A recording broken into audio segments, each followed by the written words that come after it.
दोस्तों, आज मैं आपको एक ऐसे इंसान की कहानी सुनाने जा रहा हूं जो गरीब घराने से था, जिसके पास न पैसा था न जमीन, लेकिन उसने दुनिया का सबसे बड़ा वेलफेयर एम्पायर खड़ा कर दिया। यह कहानी है अब्दुल सत्तार ईधी की। अब्दुल सत्तार ईधी की पैदाइश 1 जनवरी 1928 को बंटवा, गुजरात, ब्रिटिश इंडिया में हुई। उनका ताल्लुक एक गरीब मेमन परिवार से था। वालिद कबड्डी डेवों का छोटा सा कारोबार करते थे, लेकिन पैसा ज्यादा नहीं था। बचपन से ही ईधी की मां उन्हें सिखाती थी कि अपने पैसे का आधा हिस्सा हमेशा गरीबों को देना। यही सबक उनकी जिंदगी का मिशन बन गया। 1947 के पार्टीशन के बाद उनका खानदान कराची शिफ्ट हो गया। यहां उनकी जिंदगी और भी मुश्किल थी। पैसा कम था, जिंदगी चलाना भी मुश्किल, लेकिन दिल में एक ही सोच थी, इंसानियत की खिदमत करनी है। ईधी साहब ने 1951 में एक छोटी सी डिस्पेंसरी शुरू की कराची के मीठादर एरिया में। लेकिन सवाल यह है कि डिस्पेंसरी के लिए पैसा कहां से आता था। उन्होंने खुद सड़कों पर लोगों से भीख मांगनी शुरू की। वो कहते, अल्लाह के नाम पर गरीबों के इलाज के लिए कुछ दे दो। लोग उनकी नीयत देखकर पैसा देते। वो पैसा दवा खरीदने और डिस्पेंसरी चलाने में लगता। इस तरह एक छोटी सी बेंच और टेबल से शुरुआत हुई। 1955 में कराची में इन्फ्लुएंजा का बड़ा वबा फैला। ईधी ने देखा कि लोग रास्ते में मर रहे हैं, कोई उन्हें हॉस्पिटल ले जाने वाला नहीं।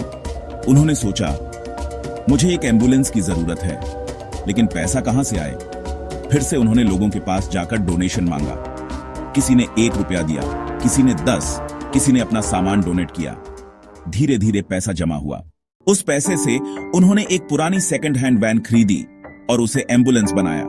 वो खुद ड्राइवर बनते, बीमारों को उठाते, लाशों को धोकर दफन करते। यही थी पाकिस्तान की पहली फ्री एम्बुलेंस सर्विस। फिर धीरे धीरे लोगों का भरोसा बढ़ता गया। हर छोटा बड़ा दुकानदार अपनी कमाई का कुछ हिस्सा ईधी को देने लगा। आम लोग डोनेशन देते रहे। उन पैसों से ईधी ने हॉस्पिटल्स और डिस्पेंसरीज बनाए, ईधी होम्स बनाए, जहां यतीम, बेघर और मजलूम औरतें रहती हैं। झूला सिस्टम बनाया, जहां लावारिस बच्चे को जिंदा बचाया जाता था। फ्री बरियल सर्विस शुरू की, जो लावारिस लाशों का कफन दफन करती है। आज ईधी फाउंडेशन के पास 1800 से ज्यादा एम्बुलेंस, दर्जनों हॉस्पिटल्स और सेंटर्स और लाखों लोगों का भरोसा है। ईधी साहब बहुत सिंपल इंसान थे। सफेद कुर्ता पजामा पहनते, अपने लिए कभी पैसा नहीं रखा। बैंक बैलेंस, महल, गाड़ियों का शौक नहीं रखा। वो कहते, मेरी दौलत पैसा नहीं, लोगों की दुआएं हैं। ईधी को दुनिया भर से इज्जत मिली। Nishan e Imtiaz Pakistan, Gandhi peace award India, Lenin peace prize Russia और नोबेल प्राइज के लिए भी नॉमिनेट हुए। वो दिन भी आ गया जिसका सोचना भी दुख देता है, जब अब्दुल सत्तार ईधी इस दुनिया से रुखसत हो गए। अब्दुल सत्तार ईधी की डेथ 8 जुलाई 2016 को कराची में हुई। उनकी उम्र 88 साल थी। उनका जनाजा पाकिस्तान की तारीख का सबसे बड़ा स्टेट फ्यूनरल था, जिसमें हजारों लोग शामिल हुए और आर्मी ने गार्ड ONF ऑनर दिया। ईधी साहब गरीब थे, लेकिन उनका काम उन्हें दुनिया का सबसे अमीर इंसान बना गया। पैसे में नहीं, इंसानियत और दुआओं में। आज ईधी फाउंडेशन उनकी याद में दुनिया भर के मजलूमों की मदद कर रही है।